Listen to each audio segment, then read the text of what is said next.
Programme मध्य मुकाबले में खुशामदीद। मैं हूं रबिया एहसन और मेरे साथ मौजूद है रऊफ क्लास्ट्रा। और आज के प्रोग्राम में जिन टॉपिक से बात करेंगे उसमें सबसे पहले पीटीआई तर्जुमान रऊफ हसन पर ख्वाजा सराओं का हमला तूल पकड़ गया। पुलिस एफआईआर मुस्तरद, जुडिशल कमीशन का मुतालबा कर दिया गया। रूपोश रहनुमा बाहर निकल आए। हमाद अजहर पार्टी सेक्रेटेरिएट पहुंच गए। पुलिस ने भी घेराव कर लिया। अक़वाम मुत्तहिदा वफ़द पीटीआई सेक्रेटेरिएट पहुंच गया। इसकी वजह क्या बनी, इसके ऊपर बात करेंगे। इसके अलावा बात करेंगे सदर ज़रदारी के दस्तेराज सलमान फारूकी ने अपनी किताब में सदर ज़रदारी से मुतालिक बड़े इंकशाफ कर दिए। मेमो गेट स्कैंडल में सदर Zardari, army chief general Kayani और DGISI शुजा पाशा के दरमियान क्या सर जंग हुई, जरदारी बेहोश कैसे हुए और उनकी सेहत से मुतालिक जनरल कियानी को क्या खतरनाक बात बताई गई। बड़े राजों से पर्दा उठ गया। ऐवान सदर में जरदारी के साथ बहरिया टाउन सरबराह मलिक रियाज क्या कर रहे थे, हुसैन हक्कानी को कौन मारना चाहता था, किताब में मजीद क्या क्या इंकशाफात किए गए हैं, ये सब कुछ आपके साथ शेयर करेंगे। इसके अलावा बात करेंगे सेनेट इजलास की। सेनेटर्स ने सियासतदान को इज्जत दो का नारा बुलंद कर दिया। खुद को निशाना बनाने पर सख्त एहतजाज। अदलिया की चंद शख्सियात पर नाम लिए बगैर तनकीद। कामरान मुर्तजा, एमल वली खान ने सेनेटर्स की तकारीर को किसी और का एजेंडा करार दे दिया।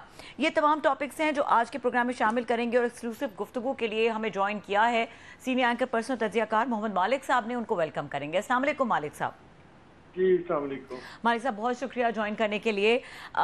Starting from Maulana press conference, अभी कुछ देर पहले के ये मनाजिर हैं। मौलाना फजलुर रहमान, असद कैसर, उमर अयूब और दीगर जो अपोजिशन रहनुमा हैं वो एक फ्रेम में हमें नज़र आए। और जो पिक्चर मौलाना इस पे पेंट कर रहे थे उसमें तीन अहम चीज़ें उन्होंने जो कहीं, उसमें जो नज़र आया कि जो कॉन्स्टिट्यूशन है उसकी कोई अहमियत नहीं है, पार्लियामेंट की कोई हैसियत नहीं है और डेमोक्रेसी हार रही है। कैसे लगा उनका ये बात करना और जो इस प्रेस कॉन्फ्रेंस पे तासुरात हैं आपके, वो क्या है? देखिए जी, सियासत बड़ी जालिम चीज़ है। यही पीटीआई थी, यही मौलाना साहब थे। तो हर तकरीब में मौलाना डीजल होते थे, वो इनको कभी यहूदी एजेंट बनाते थे और सब कुछ होता था। बात यह है अलाइनमेंट ऑफ इंटरेस्ट की। इस वक्त वो कहते हैं ना, एनिमी इज माई फ्रेंड। अब इस वक्त वो कॉमन चीज़ है।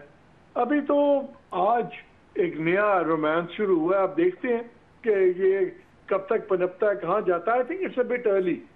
कॉमनैलिटी ऑफ इंटरेस्ट तो सामने है हमारे, लेकिन इन दोनों का एक दूसरे को बर्दाश्त करना इतना आसान नहीं है जितना दिखता है। लेकिन जिस फर्मनेस से बात कर रहे हैं मालिक साहब मौलाना, और जिस तरह की ये एक आज ये एक जेस्चर दिया गया है, क्योंकि आप टाइमिंग देखें बड़ी क्रिटिकल चल रही है, कुछ मामलात ख़राब नज़र आ रहे हैं टू बी ऑनेस्ट। तो इस सिचुएशन में इस तरह से आकर जब बात कर रहे हैं मौलाना, तो ये किस चीज़ का सिग्नल दे रहे हैं?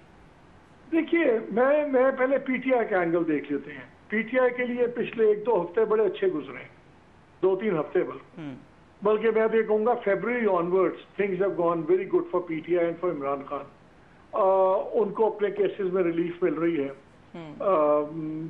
जुडिशरी का बहुत ज्यादा ओपन कॉन्फ्लिक्ट हो गया है विद एस्टैब्लिशमेंट ऑफ गवर्नमेंट। आज जो सारा दिन सेनेट में हुआ, जो वहाँ की आपने भी तकरीरें सुनी होंगी, जिस तरह ताबड़तोड़ हमले हुए खुल के, तो उसकी indirect and direct beneficiary PTI को है।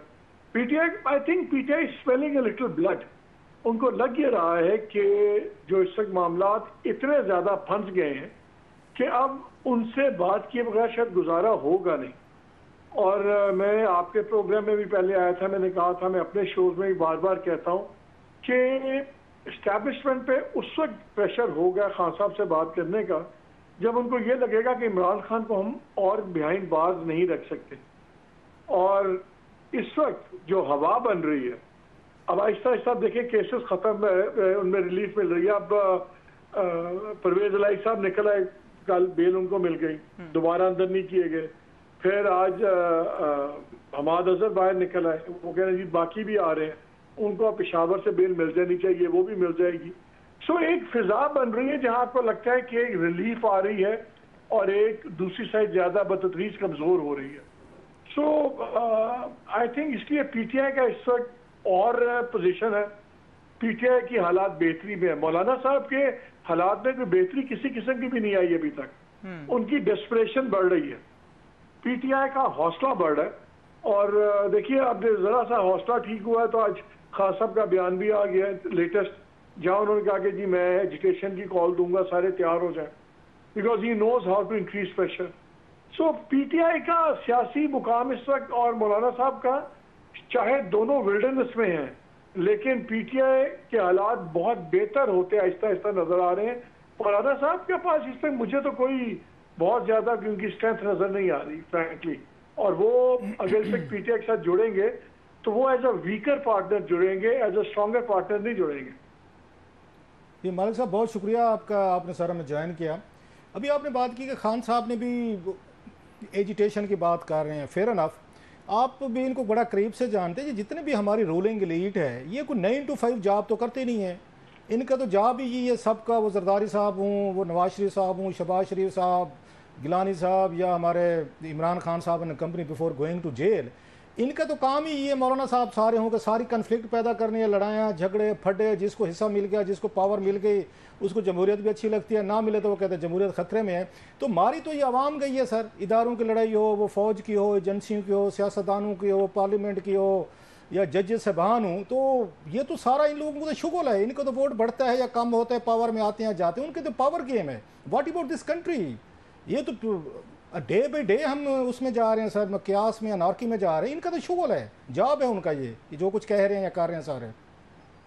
लेकिन आप मैं totally agree with you Rauf, यही तो इसलिए तो हमारा मुल्क इस हालत में है जिसमें हम हैं। लेकिन अब एक पहले क्योस था, लेकिन अब there is a method to this madness. देखिए जो इमरान खान का है एजिटेशन की और इमरान खान का जो कॉन्फ्लिक्ट है, उनको ये नजर आ रहा है कि उनकी बका सिंपली कॉन्फ्लिक्ट के बढ़ने में है। सिमिलरली जो PMLN है या पीपल्स पार्टी है, उनकी बका इस चीज में है कि इमरान का कॉन्फ्लिक्ट बढ़ा रहे इदारे के साथ। सबका सर्वाइवल इसका कॉन्फ्लिक्ट में है। रिकंसिलिएशन तो किसी को सूट ही नहीं करती। ऐसे ही अगर रिकंसिलिएशन होगी तो किस बेस पे होगी कि इमरान को आज़ादी दे दें, वो क्या इनको सूट करती है? नहीं करती। रिकंसिलिएशन इस बात पे होगी कि चले जी कुछ रिजल्ट्स को रिविजिट करें इलेक्शन के, वो भी नहीं होता। थर्ड एक रिकंसिलिएशन ये हो सकती है कि आज आप बैठ जाएं और आप कहें कि अच्छा यार ना आपकी बात ना हमारी बात है, काम करते हैं, हम मिड टर्म पोस्ट पे एग्री कर जाते हैं, आपको भी 2.5 साल मिल जाएं और इमरान भी 2.5 साल सब्र कर लें। लेकिन उस 2.5 साल में नॉन पॉलिटिकल लोगों की भी बहुत से फ्यूचर के फैसले हैं। सो इस वक्त कॉन्फ्लिक्ट सूट करता है सबको, सबका सर्वाइवल कॉन्फ्लिक्ट में है। जो हुकूमत में है उनका भी, जो हुकूमत है बाहर उनका भी। अनफॉर्चुनेटली अगर कॉन्फ्लिक्ट में कोई कोलैटरल डैमेज है तो वो अवाम है। अवाम तो फिर वोट डालने के लिए है, अवाम की तो उससे ज्यादा क्या हैसियत है? अवाम ने भी अपनी अपनी मर्जी के लुटेरे चुने हुए हैं कि बस लुटेरा मेरी मर्जी का हो, फिर दिल्ली हिंद सिंध अनारकली राजा बाजार लूट ले, फिर मसला है। अवाम भी तो उन्हीं के साथ खड़ी है इन्हीं तमाम ग्रुप्स में, तो उनको हौसला हुआ है ना, वो लड़ाई करते हैं कि अवाम की ताड़ पे करते हैं ना, अपनी जाती ताड़ तो किसी के, सबको पता है हमारे पीछे जत्थे हैं, लोग हैं, आएंगे हमें सपोर्ट देंगे, हमें सच्चा समझते हैं। मैं सबकी बात कर रहा हूँ ओवरऑल। तो अवाम तो फिर इसमें कोलैटरल की बजाय पार्टनर्स इन क्राइम है सर, पॉलिटिकल क्राइम की बात कर रहा हूँ। यार अवाम डेस्परेट है, बेचारे गरीब है, अनपढ़ है, डेस्परेट है। उनको कोई उम्मीद दिलाता है कि मैं आऊंगा तुम्हें 3 टाइम का खाना मिल जाएगा, तुम्हारे बच्चे स्कूल में चले जाएंगे, वो बेचारे डेस्परेशन में जुड़े हुए।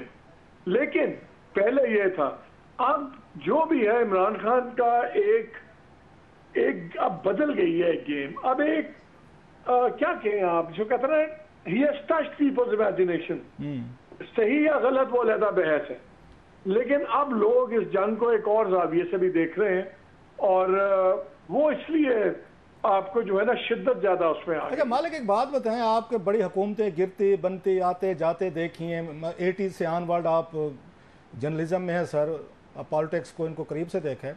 खान साहब in case he returns to power और 5 साल पूरे करते हैं इस मुल्क पर, हुकूमत करते हैं। मेरी तो बड़ी ख्वाहिश है, मैं हमेशा कहता हूँ, आपको क्या लगता है कि खान साहब आएंगे वज़ीर आज़म अगर बने तो वो किस तरह के वज़ीर आज़म साबित होंगे?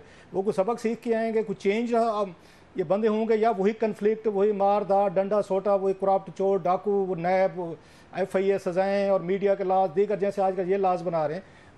आपकी रीडिंग क्या कहती है? खान साहब कैसे प्राइम मिनिस्टर बनेंगे अगर वो आए 5 साल के लिए? पूरे 5 साल की बात करो, 2-2.5 साल की नहीं। इट डिपेंड्स कि वो अगर तो एक नॉर्मल प्रोसेस से आते हैं, एक इलेक्शन होता है, फिर इलेक्शन होता है और वो जीत के आ जाते हैं, तो मेरा ख्याल है कि शायद वो उतने कॉन्फ्रंटेशनलिस्ट ना हो जितने पहले थे। लेकिन अगर वो उसी तरह लड़ झगड़ के उनको इक़्तिदार लेना पड़ा तो फिर मुझे लगता है कि फिर वो सेटलिंग ऑफ स्कोर्स होगी। It really depends. और कई बार और दूसरा Rauf, to be fair to everyone, हर बंदा अपने एक्सपीरियंस से एक नया बंदा बन के निकलता है। अब वो पहले से बेहतर या बुरा ये बाद में पता लगता है, लेकिन आप में चेंज जरूर आती है। आई थिंक कोई सोच नहीं सकता था, इंक्लूडिंग इमरान खान, कि वो 1 साल जेल में गुजारेंगे और ये हालात होंगे। We don't know. लेकिन एक बात है, इमरान खान में कैपेसिटी है बड़े फैसले करने की। अगेन सही या गलत वक्त बताएगा। लड़ाई झगड़े करने की मालिक भाई हौसला है नहीं। मालिक भाई जो उन पे एतराज आता था, जो एस्टेब्लिशमेंट लगाती थी कि बिल्कुल बड़े फैसले करने की ताकत है, लेकिन वो जो फड्डे जहाँ पे इन्वॉल्व, वो अमेरिका से लड़ना हो, सऊदी से, चाइनीज से, यूरोपियन यूनियन से, वो ब्रिटेन से, पूरी दुनिया से, कोई बच तो नहीं गया, मैं कल ही काफ़ी हैं। वो कहते हैं ये फैसले खान साहब बहुत बड़े, ये बड़े बड़े फैसले कर सकते हैं। बाकी जो यहाँ पे लोकल फैसलों में थोड़ी सी वो कहते हैं कमी थी। नहीं, लेकिन उनको एक चीज समझ आ गई अब एस्टैब्लिशमेंट को भी कि इमरान खान को अगर आपने डील करना है तो वो पुराने वाला स्टैंडर्ड फॉर्मूला डील नहीं हो सकती, जिसमें आप बेनजीर साहिबा को भी एक तरीके से डील कर लें, उसी तरीके से मियाँ साहब को करें, उसी तरीके से बाकी किसी और को करें। दे हैव ऑल्सो रियलाइज्ड कि इमरान खान के साथ अगर आपने डील करनी है तो उनको भी प्ले बुक चेंज करनी हो। Imran Khan standard play book का प्लेयर नहीं है भाई, इसलिए अनप्रिडिक्टेबल है, मजबूत आदमी और टोटली अनप्रेडिक्टेबल है। आप और मैं बैठे हुए हैं, इतना वक्त मैंने खान साहब को इतने सालों से जानता हूँ, यकीन माने I can not predict the behaviour except of confrontation. अच्छा सर, एक बात बताइए, आप भी उस मीटिंग में मौजूद थे, मैं थोड़ा माइंड सेट समझने की कोशिश कर रहा हूँ कितनी चेंज आएगी। जब जनरल बाजवा साहब ने सहाफ़ियों को, एंकर्स को बुलाकर कहा था, आप भी मौजूद थे वहाँ पे और आपके उनसे कोई डायलॉग भी हुआ था थोड़ा सा, उन्होंने कहा आपका नाम भी डाल देंगे उस लिस्ट में। उन्होंने कहा हमने 5000 लोगों की एक लिस्ट बनाई हो जिनको मारना पड़ेगा, तो आपने कहा जनाब आगे से इतराज़। उन्होंने कहा आप सहाफ़ियों को भी डाल देंगे। और फैसल वाटर साहब उस वक्त ये इमरान खान साहब के वजीर थे, उन्होंने हामिद मीर साहब के शो में कहा जी 5000 बंदा मारना पड़े तो मार दें तो मुल्क ठीक हो जाएगा। ये आपके सामने की चीज़ें हैं सर, आपका जो डायलॉग हुआ था उनसे, तो माइंड सेट तो वो खड़ा हुआ है कि बंदे मारने पड़ेंगे फिर ही मुल्क ठीक होगा, इसके अलावा तो कहते हैं मुल्क ठीक नहीं होगा सर। तो वही तो मैं कह रहा हूँ, अब वो माइंडसेट उधर भी चेंज होगा। अगर आप चाहते हैं कि इमरान खान का माइंडसेट चेंज हो, इमरान खान का माइंडसेट तभी चेंज होगा जब उसके अपोनेंट्स का माइंडसेट चेंज होगा, because he will react accordingly. इसलिए अब इमरान खान एक्सपीरियंस के बाद सबको ना, जिसको कहते हैं ना अंग्रेजी में going back to the drawing board, सबको ड्राइंग बोर्ड पर दोबारा जाना पड़ेगा। ये बड़ा मुल्क बदल गया है रूप, इसने बहुत चेंजेस आ गई हैं लोगों के बिहेवियर में और लोगों की लेवल ऑफ बर्दाश्त। थोड़ा सा सर आगे बढ़ते हैं सर। मरियम नवाज साहबा वहाँ पे पंजाब में वो बिल लाई है, डेफेमेशन एक्ट, आपने भी सुना होगा, देखा होगा। How do you view that कि आपके ख्याल में कैसा बिल है? फेयर है? क्योंकि लोग कहते हैं सोशल मीडिया पे वो गलाजत है, वो वहाँ पे गंद फैला दिया गया। फैलाया तो नहीं कि ये सोशल मीडिया टीम नहीं है, अल्हम्दुलिल्लाह नहीं के सपोर्टर थे। तो वो जो लॉ को आप कैसे देखते हैं सर? ये मतलब ड्रैकोनियन लॉ है या फेयर लॉ है या कैसा है सर? ये it is a draconian shameful law. मैंने तो इसमें पूरा शो भी किया है। देखें, आप बहाना बना के सोशल मीडिया का आपने टल रहे हैं सारे मीडिया को, सारे फ्रीडम ऑफ एक्सप्रेशन को, ये तो आप बात ही छोड़ दें। कोई अभी आपने सुना दुनिया में कि अगर आप पे इल्जाम लगे तो आपको अपना राइट ऑफ डिफेंस के लिए भी पहले केस लड़ना है कि जी मुझे डिफेंस करने का हक दिया जाए और 30 लाख रुपए जमा कराए जाएं, और वो भी एक प्रिविलेज है। और उस वक्त भी अगर आपको हक दे दे वो ट्रिब्यूनल, तो वो भी उसकी मर्जी है के साथ शराइत भी लगा सकते हैं। आप ये पहले पैसे जमा कराएं, सिक्योरिटीज दें, ट्रिब्यूनल हैंड पिक ट्रिब्यूनल। अच्छा, उसके अलावा उस पर कोई बात नहीं कर सकते। अच्छा, आपने अगर हत्या की इज्जत का कानून बनाया तो भाई सबके लिए एक बनाए ना। इसमें भी एक प्रिविलेज कम्युनिटी है। अगर आप पीएम, अगर आप प्राइम मिनिस्टर हैं, चीफ मिनिस्टर हैं, सदर हैं, तो आपका हाईकोर्ट का जज आपका ट्रिब्यूनल बनेगा, सिंगल जज। आम काले पीले लोग दूसरे ट्रिब्यूनल में जाएंगे, आप और मेरे जैसे। हाँ, और बाकी इतनी चीजें। अच्छा, इस पर कानून शहादत उड़ा दी है, किसी कोर्ट में इसके खिलाफ अपील नहीं है। और आपने ये 30 लाख से 30 करोड़ तक यू हैव मेड इतना डिस्क्रिमिनेटरी लॉ। और अच्छा, इसके अंदर वही सोशल मीडिया का रोना रो के सारा मीडिया इसके अंदर है। हर बंदा जो आपने डिफाइन कर दिया जो कोई चीज डाल देगा सोशल मीडिया पे वो जर्नलिस्ट है। आप किसी भी फॉर्मेट को बंद कर सकते हैं, और अगर आप इसको बड़ी क्लोजली पढ़े तो आप टेलीविजन स्टेशन भी बंद कर सकते हैं, इफ आई स्क्रू अप। ये तो एक बादशाह का ये एक डिक्री है, कानून तो है ही नहीं। आर्टिकल 19 उड़ा के फाड़ के उन्होंने फेंक दिया कॉन्स्टिट्यूशन से बाहर। इन्होंने क्या सोचा है मालिक साहब, लाहौर की ख्वाहिशें, इन्होंने कभी वापस नहीं आना पोजीशन में, ताहयात रहना है। यही हमने देखा भी लोग नाराज हो जाते हैं। खान साहब कभी उनके दौर में ये कवानीन ला रहे थे, ये उनसे ज्यादा सख्त लाए सर। इन्होंने वापस कभी नहीं जाना पोजीशन में। मेरे प्रोग्राम में अजमा बुखारी थी और अच्छी दोस्त है, बड़ी पेशेंटली सुनती। मैंने कहा यार ऐसा शर्मनाक कानून लाते हुए आपने कभी सोचा कि आपने सारी जिंदगी भाई गवर्नमेंट में नहीं रहना। ये आपके खिलाफ यूज ये जब पैका यही लाए थे ना, बाद में फिर रोते थे आंखों में। और वो बेस्ट, मैं तो हर एक को कहता हूँ जरा मरियम बीबी का वो सुने जो इनका कमेंट था, तकरीर इन्होंने की थी पैका के, वो दूसरे जब सरीना होटल में सेमिनार था, सरीना में बना रहे थे, और इन्होंने वो जर्नलिस्ट के फंक्शन में कहा था हम तो मीडिया पे कदम नहीं चाहते, हम तो चाहते हैं मीडिया को ये हो। और वो गवर्नमेंट्स ऐसे कानून लाती हैं जो उधार की गवर्नमेंट्स होती हैं, जो सदके की गवर्नमेंट्स होती हैं, इस किस्म की बातें। ये एक बादशाह चाहते हैं जहां चाहते हैं कोई इन पे बात ना करे, ताकि जब वीट के स्कैंडल में सारे इन्वॉल्व हों और बाद में आप 4 सरकारी छोटे अफसरों को रगड़ के छोड़ दें, ताकि आप कल को हम इस पर बात करें तो हद तक इज्जत आ जाएगी। अभी जो शुगर स्कैंडल होना है, पहले ये कानून ऐसे बना दो कि उस पर कोई बात ना कर सके, जिसमें सब ने करोड़ों रुपए कमाने। अच्छा मालिक साहब लास्टली सर, ये जो सारी यकदम रिलीजेस होना शुरू हो गई हैं, जमानतें होना शुरू हो गई हैं, परवेज अली साहब आ गए हैं, आज हम देख रहे हैं कि उनकी ज़मानत भी हो गई है, फिर यहाँ पे ये आ गए हैं, आज हमाद अजहर साहब आ गए हैं, बाकी लोगों को सुना जा रहा है। ये कोई अंडरस्टैंडिंग के तहत आ रहे हैं या कोई इसके पीछे भी आप देख रहे हैं कि नहीं डिफेंस है या रेजिस्टेंस है? इसको कैसे देखते हैं, या कोइंसिडेंट है? वैसे कोइंसिडेंट होते नहीं है पॉलिटिक्स में।